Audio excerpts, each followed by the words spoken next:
O processo formador de imagens.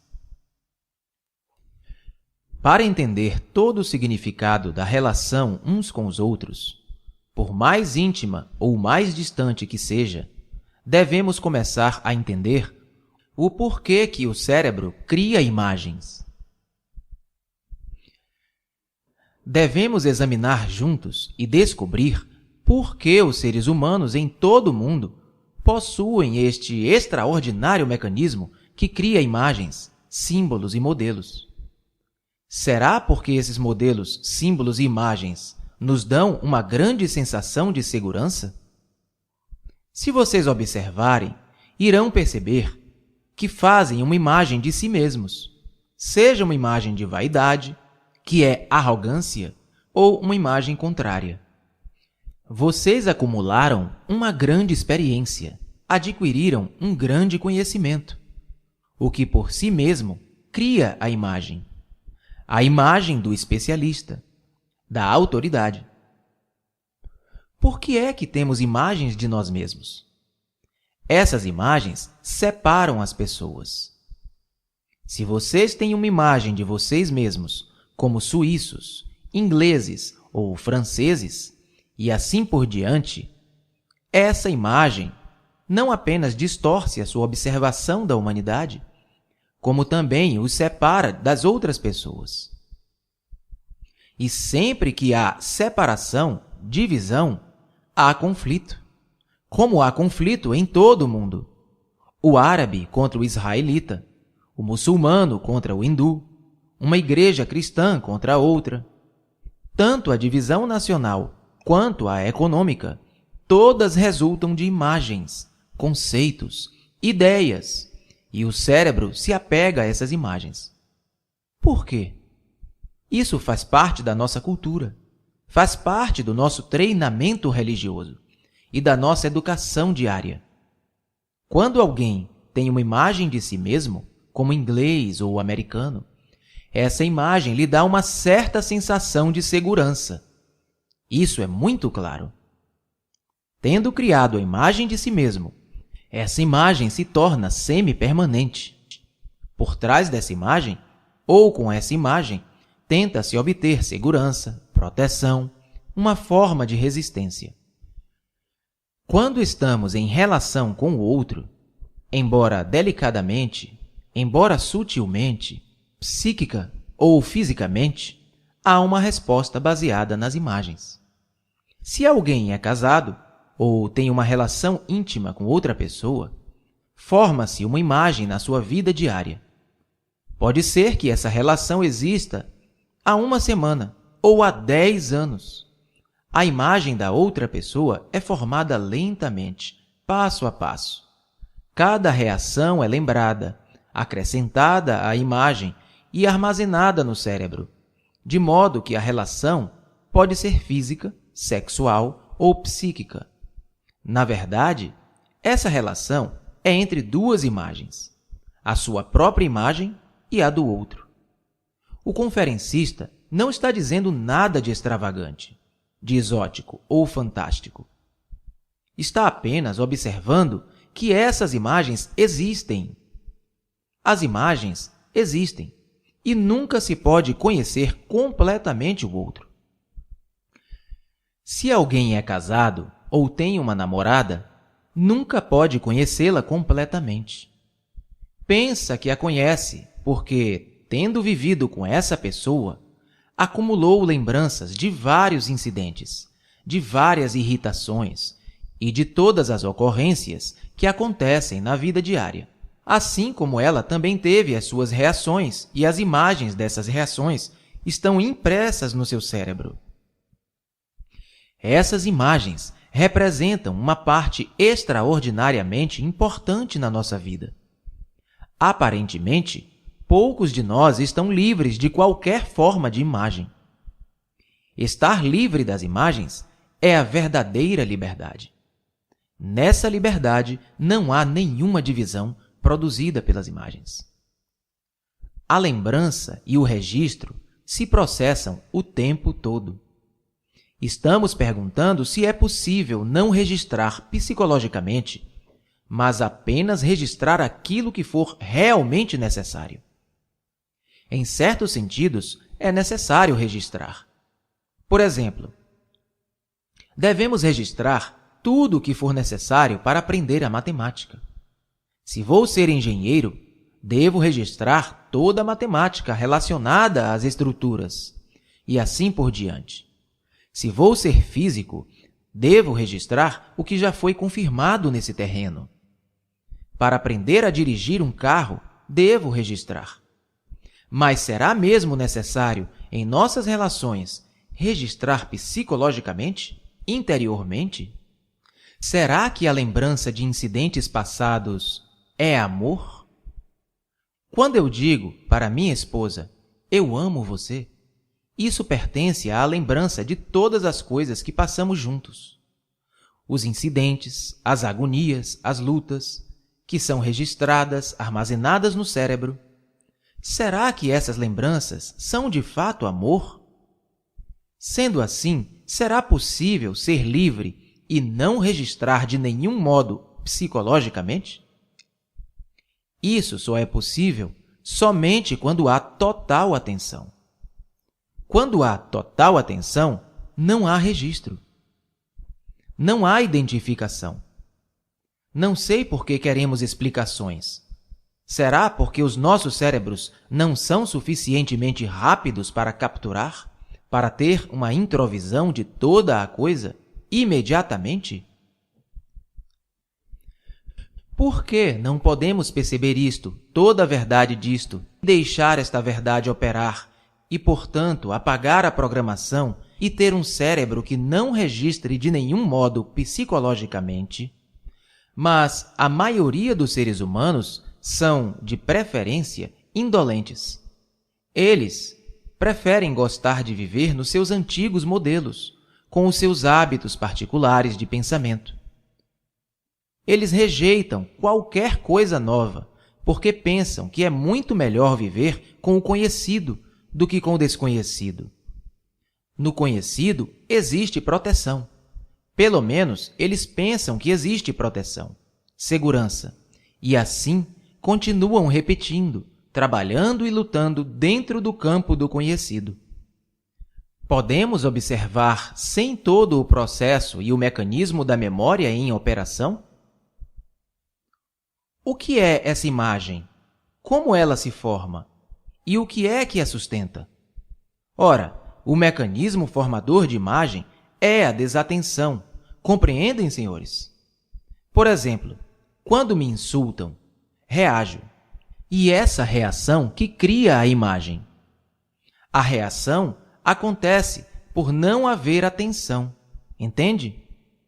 Se não presto completa atenção ao seu insulto, essa falta de atenção cria a imagem. Se me chamam de idiota, eu reajo, porque não estou completamente atento ao que estão dizendo. Nesse caso, a imagem se forma. Mas quando estou completamente atento ao que dizem, nesse caso, nenhuma imagem se forma. Se vocês me insultam, se ouço de maneira completa, com atenção completa, isso significa prestar atenção sem identificação, sem nenhuma escolha. Nesse caso, não há a formação de imagens. Afinal, formar imagens é uma maneira de evitar sermos ofendidos. Assim, quando alguém te elogiar ou insultar, prestem atenção completa nesse momento. E então, vão ver que nenhuma imagem ficará. E, portanto, não haverá separação entre o observador e a coisa observada. Exemplo: se você me insulta e eu não estou atento, na próxima ocasião em que me encontrar contigo, não te vejo como meu amigo. O insulto deixou sua marca imprimida na memória. Se me elogiar, o elogio também deixa marca. E o me encontrar contigo, no caso dos elogios, te considero como meu amigo. Isto é, qualquer impressão que se produz na mente forma uma imagem. E nós estamos dizendo que, quando a mente está cheia de imagens, ela não é livre, portanto, vão viver em conflito. As relações entre os seres humanos se baseiam no mecanismo defensivo, formador de imagens. Em todas as relações, cada um de nós forma uma imagem a respeito dos outros, e as duas imagens ficam em relação, e não os próprios entes humanos. A esposa tem uma imagem do marido, talvez inconsciente, e o marido tem uma imagem da esposa. Temos uma imagem a respeito do nosso país e a respeito de nós mesmos, e estamos constantemente fortalecendo essas imagens, sempre acrescentando alguma coisa. A verdadeira relação entre dois ou vários seres humanos acaba completamente quando há a formação de imagens. A relação baseada em imagens jamais produzirá a paz, porque as imagens são fictícias e não se pode viver de forma abstrata. Entretanto, é isto que todos fazemos. Vivemos entre ideias, teorias, símbolos, imagens que criamos a respeito de nós mesmos e dos outros, e que certamente não são realidades. Todas as nossas relações, sejam com a propriedade, sejam com ideias ou pessoas, se baseiam essencialmente nessa formação de imagens, e por essa razão sempre existe conflito. Vejam a importância disso. Se respondemos completamente com todos os nossos sentidos, nesse caso, há a eliminação do observador centralizado. Mas quando respondemos a uma determinada coisa de um modo especial, isolado, então começa a divisão. Descubram, quando deixarem esta tenda, quando olharem para as águas correntes do rio, a luz reluzindo sobre a vivacidade das águas, descubram se vocês podem olhar com todos os seus sentidos. Não me perguntem como, pois neste caso isto se tornará mecânico, mas se eduquem no entendimento total da resposta sensorial. Jiddu Krishnamurti. O que é pensar? Observem qual é a sua reação diante da pergunta: o que é pensar? O que está acontecendo? Não sabem responder. Nunca investigaram isso. Estão aguardando uma resposta de sua memória. E nessa demora, no intervalo entre a pergunta e a resposta, está a ação, o processo do pensamento. Não é assim? Se te faço uma pergunta com que está familiarizado, por exemplo, como é o seu nome? Nesse caso, a resposta é imediata, instantaneamente, porque, pela constante repetição, já tem a resposta na ponta da língua. Se a pergunta é um pouco mais séria, ocorre um intervalo de tempo de vários segundos, não é verdade? Durante o qual o intelecto é posto em movimento para procurar a resposta na memória.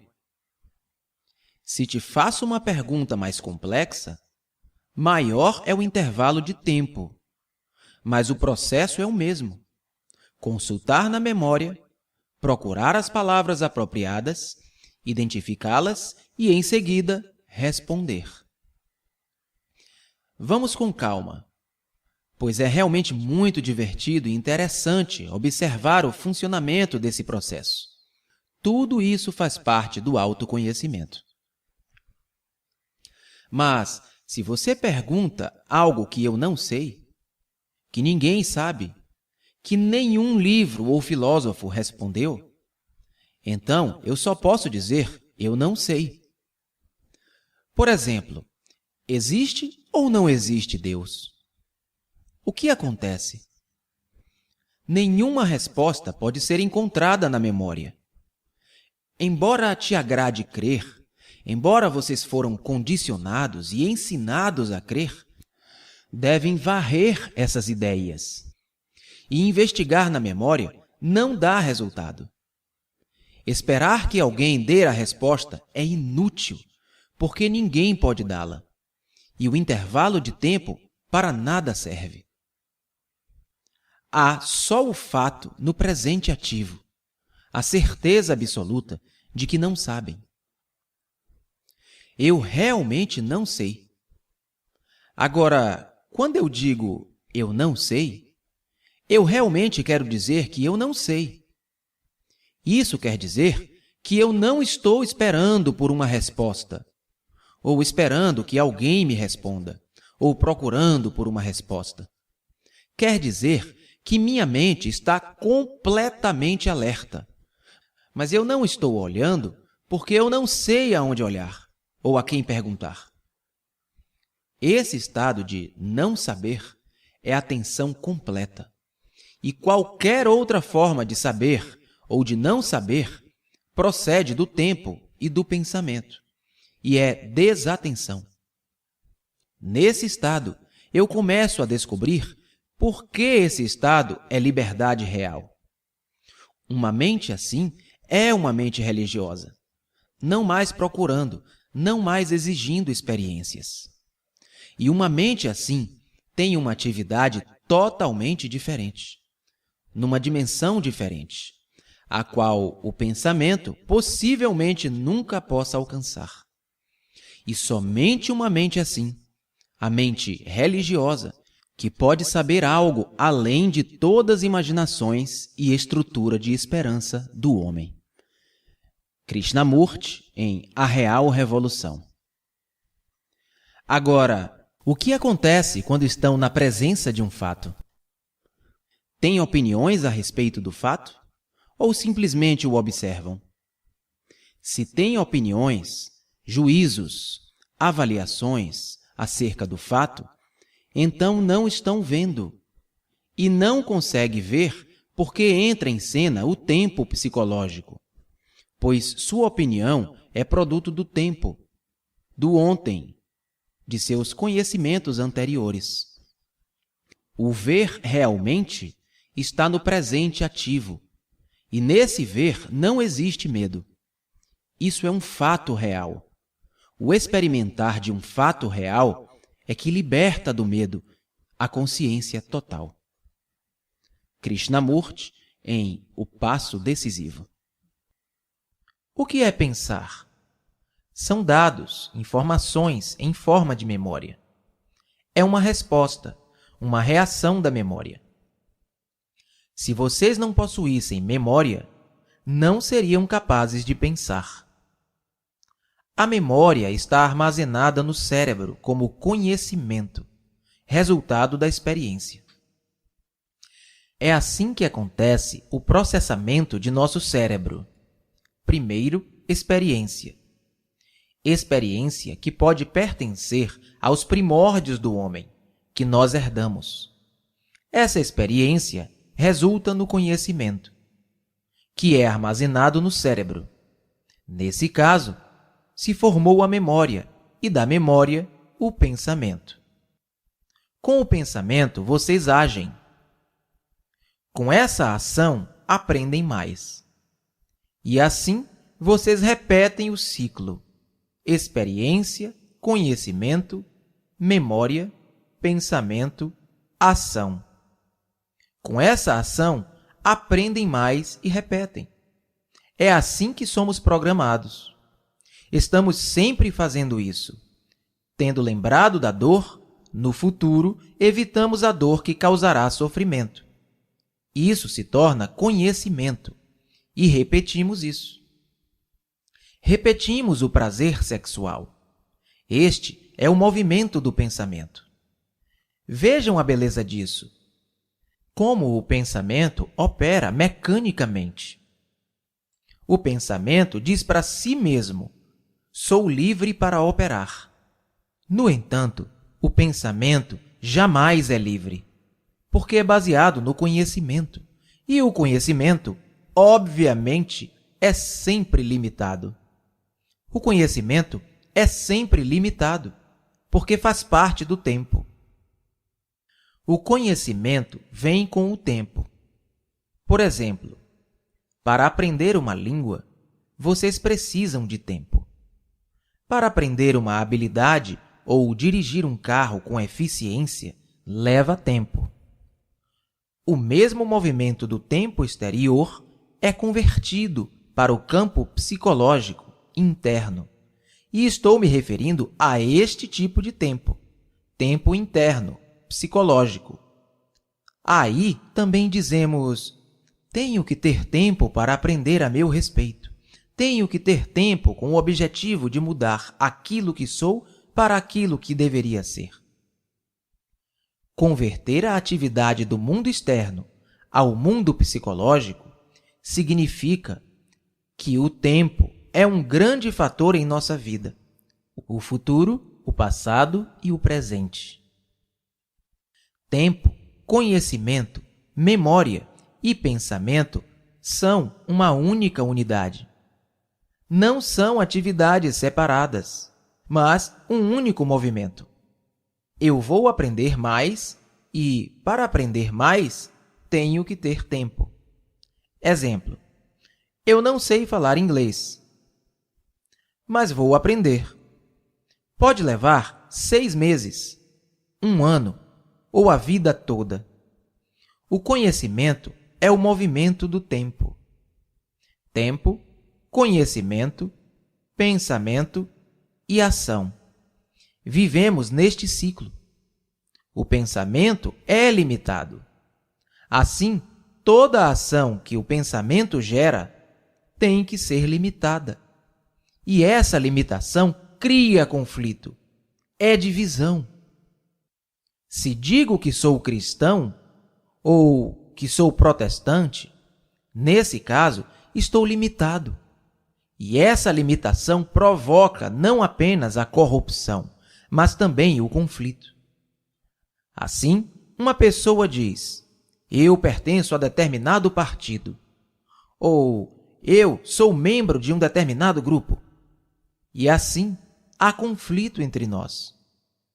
A nossa vida, do nascimento até a morte, é uma série de lutas e conflitos dos quais estamos sempre tentando fugir.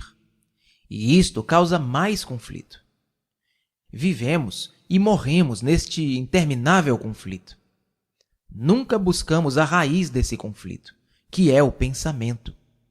Por favor, não perguntem como posso deter o pensamento. Não é essa a questão. Biologicamente, durante séculos, o cérebro foi programado, condicionado. O corpo age do seu próprio modo. A ação de respirar, o batimento do coração e assim por diante. E assim, se você é católico, cristão ou se faz parte de algum grupo, você repete esse condicionamento mecanicamente. Isso que vocês chamam de consciência individual, que pensam ser de vocês, é a consciência de toda a humanidade. Parte dela são as respostas sensórias. Essas respostas sensórias são, naturalmente, necessariamente programadas para defendê-los durante a fome, para procurar alimento, para respirar inconscientemente. Biologicamente, vocês são programados.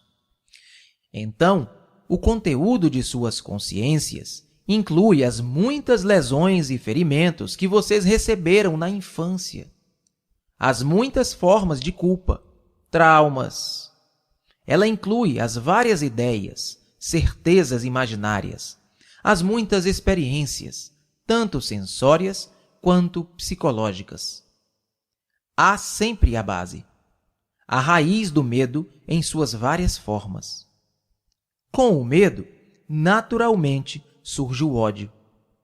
Onde há medo, tem que haver violência, agressão, a extraordinária ânsia de ser bem-sucedido, tanto no mundo físico quanto no mundo psicológico.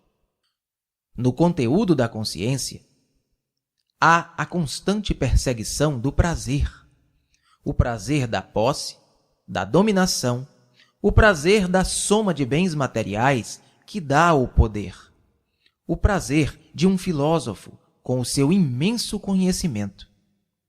O prazer tem inúmeras formas. Também há a dor. a ansiedade, o profundo sentimento de enfrentar a solidão e a dor. Não apenas a chamada dor pessoal, mas também a enorme dor produzida pelas guerras, pela negligência, por essa interminável conquista de um grupo de pessoas tentando dominar o outro grupo. Nessa consciência, há os conteúdos raciais e de grupos. E, finalmente, há a morte. Esta é a nossa consciência. Crenças, certezas e incertezas, ansiedades, solidão e a interminável miséria. Em qualquer lugar onde estão os seres humanos, eles sofrem exatamente das mesmas coisas. São ansiosos, solitários, deprimidos, melancólicos, estão em conflitos. Eles são iguais a vocês. Sendo assim, será que aquilo que vocês chamam de sua consciência será assim mesmo? A consciência é realmente sua? Eu sei que é muito difícil as pessoas aceitarem. Vocês podem aceitar isso logicamente, intelectualmente. Vocês podem dizer, sim, talvez seja assim. Mas ter esta sensação humana total de que vocês são o resto da humanidade exige uma grande dose de sensibilidade. Não é que vocês devem aceitar que não são indivíduos, mas devem se esforçar para sentir essa entidade humana global. Se vocês realmente olharem com a mente, com o coração, com todo o seu ser, totalmente consciente deste fato, então vocês apagarão o programa. Ele ficará naturalmente, totalmente apagado. Mas se vocês disserem, eu vou apagá-lo, então vocês estarão novamente de volta ao mesmo modelo. Para o conferencista, esta é toda a realidade, não alguma coisa verbalmente aceita porque é agradável. É uma coisa real.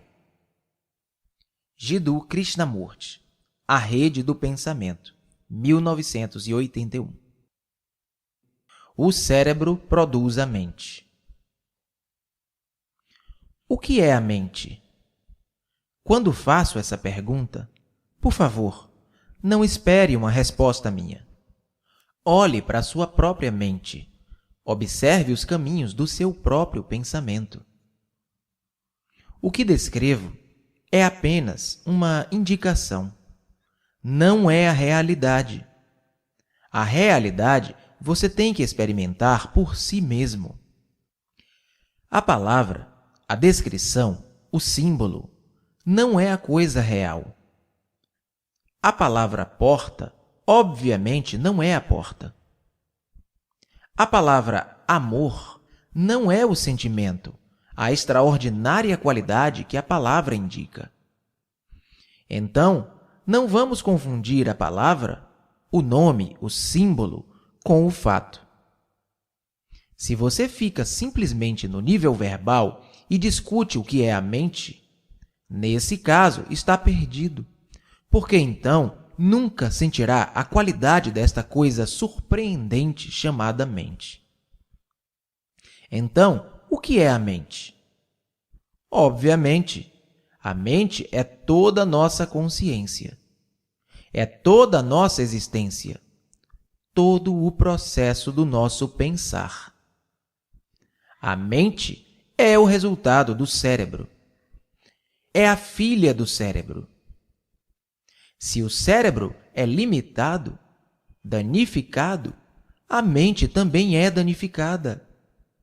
O cérebro, que registra toda sensação, todo sentimento de prazer e dor, o cérebro, com todos os seus tecidos, com todas as suas respostas, cria o que chamamos de mente, embora a mente seja independente do cérebro.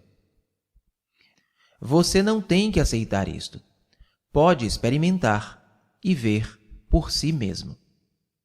Jiddu Krishnamurti, O Livro da Vida. A natureza da ação. Temos que estar conscientes desse processo total, de como as ideias surgem. Temos que entender esse esquema de ação que é acionada pela ideia, de como a ação resulta das ideias e de como as ideias controlam e, portanto, limitam a ação, visto que dependem de sensações. Não importa de quem sejam as ideias, seja da esquerda ou da extrema-direita, enquanto vivermos apegados a ideias, nos encontraremos num estado em que não existe nenhuma possibilidade de experimentar. Estaremos vivendo simplesmente na esfera do tempo, do passado, que fornece mais sensações, ou no futuro, que é outra forma de sensação. Só quando a mente está livre da ideia, pode haver experimentar. As ideias não são a verdade.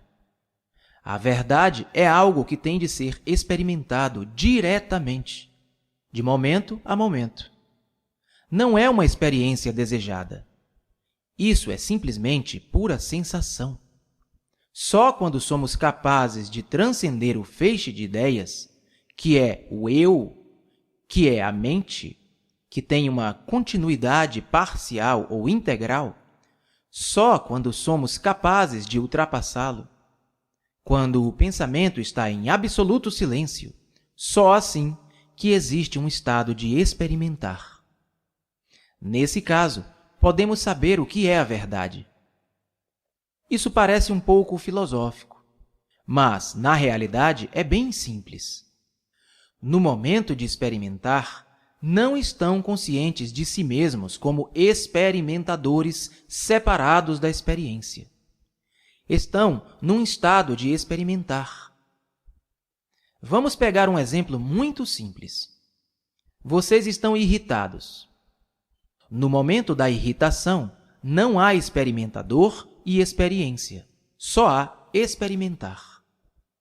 Mas, no instante em que sair desse estado, numa fração de segundo após o experimentar, surge o experimentador e a experiência, o agente e a ação, com um objetivo em vista, que é o de ficar livre da irritação ou reprimi-la. Nos encontramos constantemente nesse estado, no estado de experimentar, mas assim que saímos dele, nos identificamos com um termo, um nome, e o registramos, e assim damos continuidade ao vir a ser. Se pudermos compreender a ação no sentido fundamental da palavra, essa compreensão atingirá também as nossas atividades superficiais. Portanto, temos que compreender a natureza fundamental da ação. Ora, será que a ação é produzida por uma ideia? É a ação que cria o agente? Ou o agente vem antes da ação? É muito importante descobrir qual dos dois vem primeiro. Se a ideia vem primeiro, nesse caso, a ação se ajusta apenas a uma ideia e, portanto, já não é ação, mas sim reação, imitação, compulsão de acordo com uma ideia.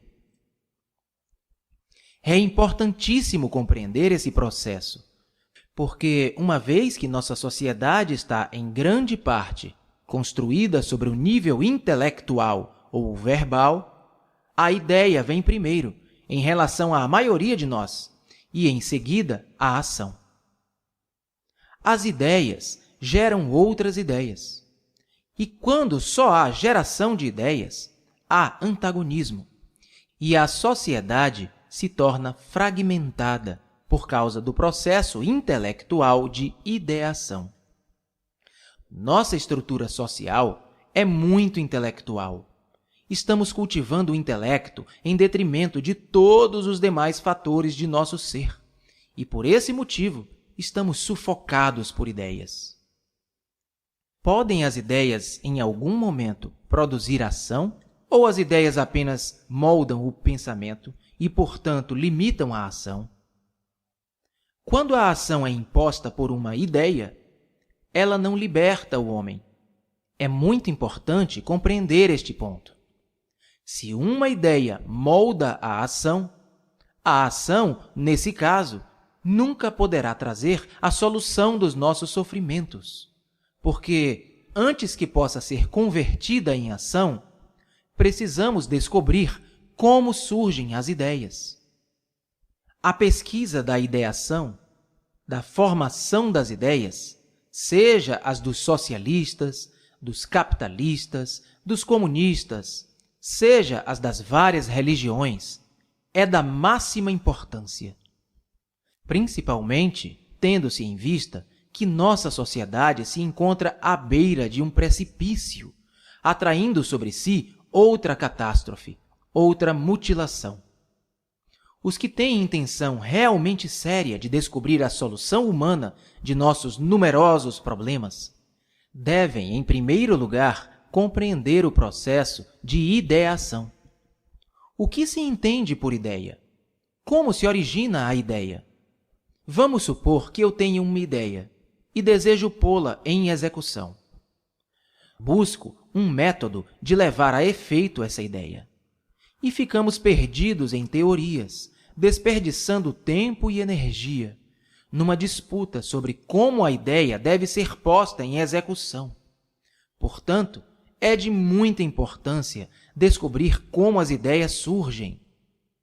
Depois de descobrir a verdade a esse respeito, pode-se discutir o problema da ação.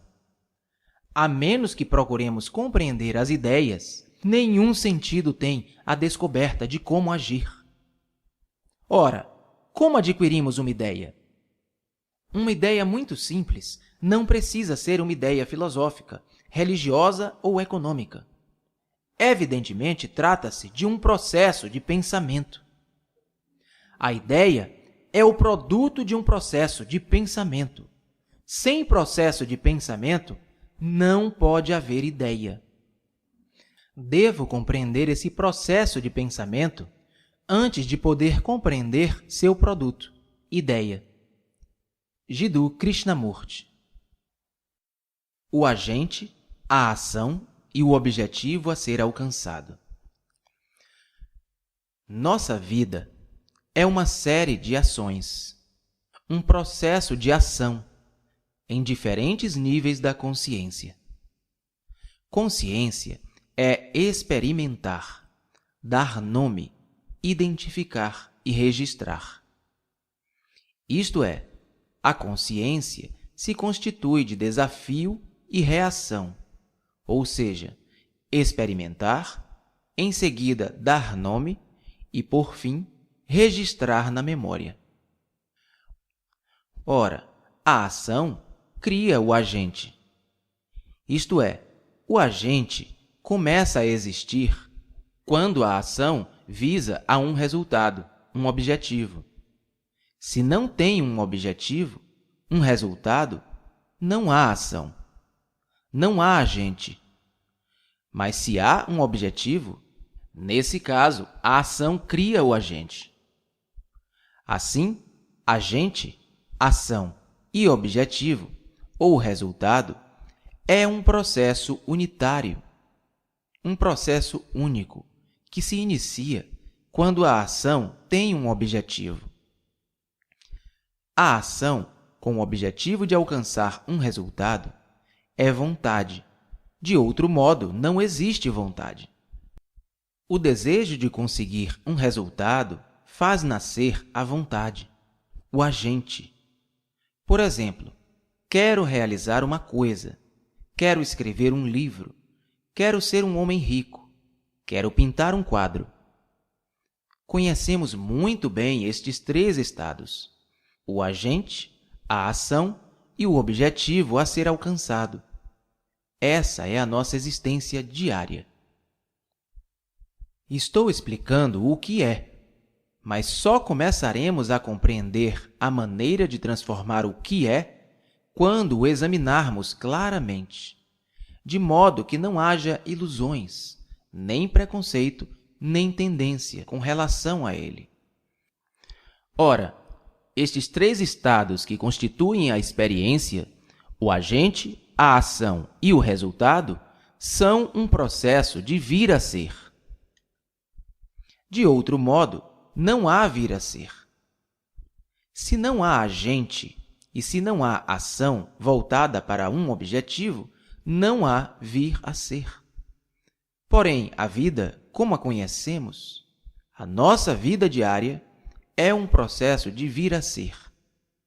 Por exemplo, sou pobre e atuo com um objetivo, isto é, de me tornar rico. Sou feio e desejo me tornar belo. Portanto, minha vida é um processo de vir a ser alguma coisa. O desejo de ser é desejo de vir a ser, em diferentes níveis da consciência, em estados diferentes. E nesse processo sempre está envolvido o desafio, reação, identificação e registro. Há a luta constante para ser alguma coisa espiritualmente, ou, como se diz, psicologicamente, tornar-se bem-sucedido. Tudo isso é o movimento do vir a ser.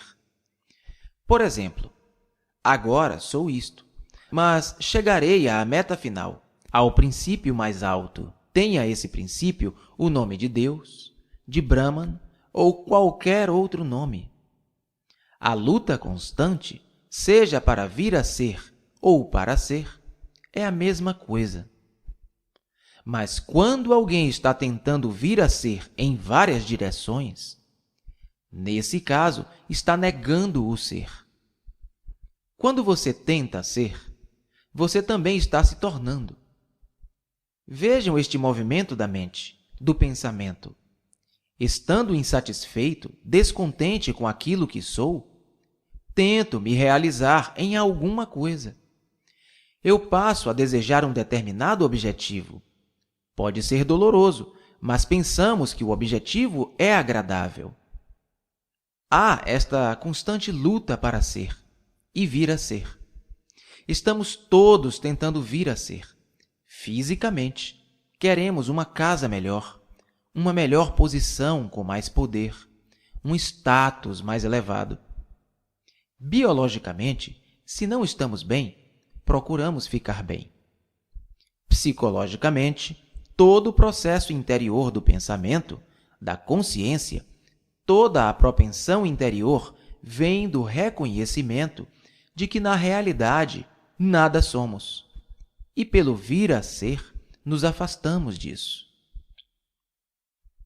Psicologicamente, interiormente, há sempre a fuga do fato, sempre o escapar daquilo que eu sou, daquilo pelo qual eu estou descontente, para alguma coisa que irá me satisfazer no futuro. Seja essa satisfação concebida como um grande contentamento, felicidade ou iluminação, o que é uma projeção do pensamento, ou a acumulação de um maior conhecimento, tudo isso ainda é o processo de vir a ser. Eu sou, eu serei. Esse processo significa tempo psicológico. O cérebro é programado para isso. Toda a nossa cultura, todas as nossas religiões, tudo isso é o movimento da entidade que quer ser algo diferente daquilo que de fato é. É um fenômeno que se pode constatar em todo o mundo, não apenas neste mundo ocidental, mas também no Oriente. Todo mundo está tentando vir a ser, ou evitar ser. Se não há objetivo a ser alcançado, não há agente, porque é a ação baseada no objetivo em vista que cria o agente. Mas pode haver uma ação sem um objetivo em vista e, portanto, sem agente, isto é, sem desejo de obter resultado? Nesse caso, essa ação não é vir a ser e, portanto, não é luta. Há um estado de ação, um estado de experimentar sem experimentador e experiência. A ação que não resulta de ideia é espontânea quando o processo de pensamento, que se baseia na experiência, não está controlando a ação, o que significa que há ação independente da experiência, quando a mente não está controlando a ação. É este o único estado em que há compreensão, quando a mente, que se baseia na experiência, não está guiando a ação, quando o pensamento, que se baseia na experiência, não está moldando a ação. Essa ação existe quando a ideia deixa de existir, e a ideia só deixa de existir quando há amor. O amor não é memória. O amor não é experiência. Não é amor pensarmos na pessoa que amamos, pois isso é apenas pensamento. Não se pode pensar no amor. Podemos pensar na pessoa que amamos ou a que somos devotados. O guru, a imagem, a esposa, o marido. Mas o pensamento, o símbolo, não é a coisa real. Portanto, o amor não é uma experiência. Quando há amor, há ação. E esta ação é libertadora. Ela não é resultado de atividade mental e não há intervalo entre o amor e a ação, como acontece entre a ideia e a ação. A ideia, que é sempre velha, projeta sua sombra no presente, e nós vivemos tentando lançar uma ponte entre a ação e a ideia. Quando há amor, que não é produto da mente, que não é produto da ideia, que não é memória, que não é resultado de uma experiência, de uma disciplina, então esse mesmo amor é ação. Ele é a única coisa que liberta. Enquanto houver atividade mental, enquanto a ação for moldada por uma ideia, que é experiência, não haverá libertação. E enquanto existir esse processo, toda a ação será limitada. Uma vez percebida essa verdade, aquele amor que não resulta da mente, que não pode ser pensado, se torna existente. Jiddu Krishnamurti. Em meio a tanta confusão e sofrimento, é essencial encontrar um entendimento criativo de nós mesmos, pois sem ele, nenhum relacionamento é possível. Somente através do correto pensar pode haver entendimento. Nem líderes, nem um novo conjunto de valores, nem um projeto pode produzir esse entendimento criativo. Somente através do nosso próprio esforço correto pode haver entendimento correto. Como é possível, então, encontrar este entendimento essencial? De onde começaremos a descobrir o que é real, o que é verdadeiro em toda essa confusão e miséria? Não é importante descobrirmos por nós mesmos como pensar corretamente sobre a guerra e a paz, sobre a condição econômica e social, sobre nosso relacionamento com os nossos companheiros? Jiddu Krishnamurti, Ojai, Califórnia, Estados Unidos, 1944. Antes de agir, precisamos saber pensar. Não há ação sem pensamento. Porém, a maioria de nós age sem pensar. E o agir sem pensar nos trouxe a esta confusão. Portanto, precisamos descobrir como pensar antes de saber como agir. Nós precisamos encontrar a maneira correta de pensar. Jiddu Krishnamurti, A Arte da Libertação, página 13. Certamente existe uma diferença entre o correto pensar e o pensamento condicionado. Podemos ser capazes de produzir em nós mesmos pensamento imitativamente, mas esse pensamento não é o correto pensar. O pensamento condicionado não é criativo. Mas quando soubermos como pensar corretamente por nós mesmos, que é ser vivo, dinâmico, então é possível produzir uma nova cultura. Gostaria de, durante estas palestras, desenvolver o que me parece ser o processo do correto pensar, para que cada um de nós seja realmente criativo e não simplesmente fechado em uma série de ideias e preconceitos. Então, como vamos começar a descobrir por nós mesmos o que é o correto pensar? Sem o correto pensar, nossas ações, nosso comportamento, nossos afetos não têm base. O correto pensar não é para ser descoberto através dos livros, através do assistir a umas poucas palestras ou por escutar simplesmente algumas ideias de pessoas sobre o que é o correto pensar. O correto pensar é para ser descoberto por nós mesmos. O correto pensar vem com o autoconhecimento. Sem autoconhecimento, não existe correto pensar. Sem se conhecer a si mesmo, o que você pensa e o que sente não pode ser verdadeiro. A raiz de todo entendimento se encontra no entendimento de si mesmo. Se você pode descobrir quais são as causas de seu pensamento-sentimento, e a partir desta descoberta, saber como pensar, sentir, então existe o começo do entendimento. Sem se conhecer a si mesmo, a simples acumulação de ideias, a aceitação de crenças e teorias não tem nenhum sentido. Sem se conhecer a si mesmo, você sempre será pego na incerteza, dependendo do humor, das circunstâncias. Sem se conhecer a si mesmo completamente, você não pode pensar corretamente. Com certeza, isto é bem óbvio. Se eu não sei quais são os meus motivos, minhas intenções, meu histórico pessoal, meus pensamentos e sentimentos particulares, como é que posso concordar ou discordar de outra pessoa?